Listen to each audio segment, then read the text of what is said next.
Welcome to my YouTube channel.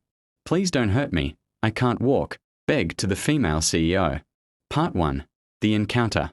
The night was drenched in rain. The city lights shimmered against the wet asphalt, and people hurried under umbrellas, desperate to escape the storm. In the midst of this chaos, a man in torn clothes struggled to drag himself across the street. His name was Ethan Gray, once a respected architect, now a broken shadow of his former self. He couldn't walk properly. His right leg was injured in an accident that had changed his life forever. Every step he took was agony, yet he kept going, desperate for shelter, desperate for work, desperate for redemption. And fate, cruel as ever, led him straight to Aurora Lane, the youngest and most feared female CEO in the city. Her empire, Lenora Enterprises, was known for luxury hotels, ruthless decisions, and a woman whose heart was said to be made of ice. Ethan stumbled near her company gates. The security guards shoved him aside. "Get lost, beggar," one of them yelled. But Aurora's car stopped right there. Her tinted window rolled down, and she saw him, drenched, shaking, bleeding. Something flickered in her eyes, something that she quickly buried under her cold expression. "Let him in," she ordered flatly. The guards exchanged puzzled looks. He. I said, let him in. And just like that, Ethan Gray, broken, limping, defeated, was taken into the marble-floored building of the woman who would soon rewrite his fate. Part 2. The Cold CEO. Inside her office, Aurora stood by the massive glass window overlooking the city skyline. Her heels clicked sharply as she turned toward him. Ethan sat on the floor, unable to stand without pain. "Who are you?" she asked. "Ethan Gray," he stammered. I used to work as an architect. Please, I just need a chance. I can't walk properly, but I can still." Her gaze hardened. "This is not a charity. Why should I give a man who can't even stand a job?" His face flushed with humiliation. "Please don't hurt me," he whispered, his voice trembling. "I can't walk, but I'll do anything. Just don't throw me out there again. It's freezing." Her hand froze midway. For a moment, she saw something familiar, a reflection of her own past. Because years ago, Aurora too had begged for mercy, but no one had listened. "Get him some food," she said quietly, "and medical attention." He looked up in disbelief. "You're helping me." "Don't misunderstand me," she replied coldly. "If you die in front of my company, it'll ruin my image." But that wasn't true. She could have ignored him. She could have left him out there to suffer. But something about the way he said, "Please don't hurt me," tore through her armor. Part 3. The days that followed. Days turned into weeks. Aurora assigned him a small job in her design department, filing blueprints, organizing drafts, helping where he could. The staff mocked him at first. The crippled beggar, they called him. But Ethan didn't care. Every morning, he arrived early, dragging his injured leg through the polished floors, determined to prove his worth. Aurora would sometimes catch him from her office, sweating, struggling, yet never giving up. Against her will, she found herself watching him. She started leaving coffee on his desk, anonymously at first. When he smiled at the simple gesture, she looked away, pretending it wasn't her. One evening, as the office emptied, she found him working late, sketching a hotel design by hand. "You're still here?" she asked. He froze. I was just finishing this. I didn't mean to." "Show me." He hesitated but handed it over. The design was breathtaking. Elegant, modern, and warm. Exactly the kind of emotion her company's projects always lacked. "You drew this?"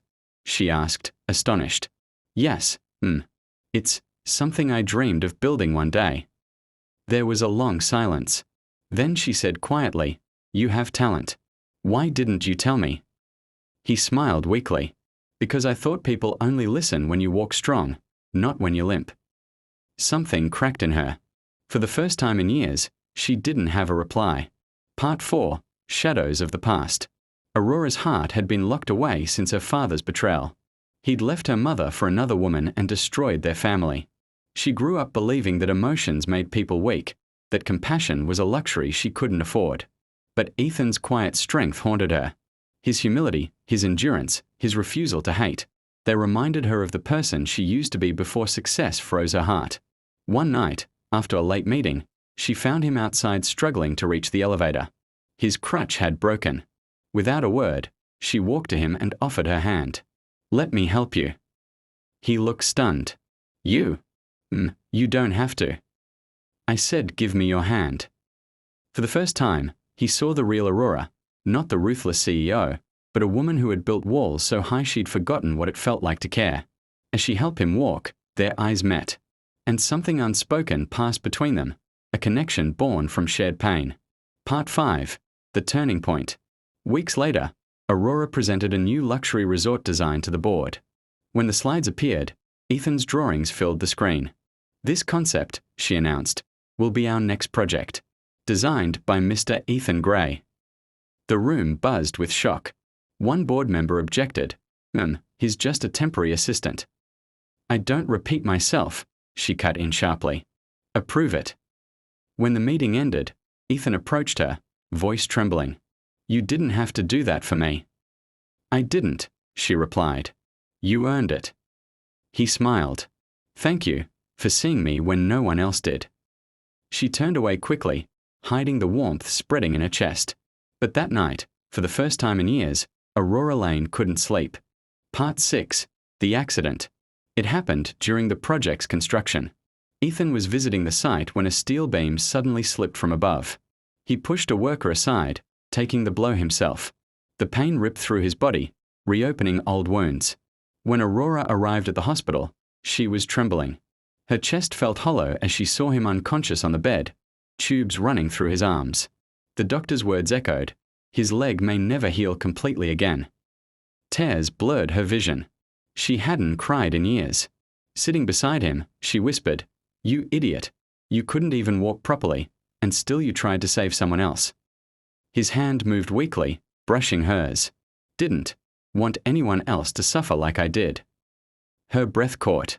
"Ethan, why?" "Because you once saved me," he murmured faintly.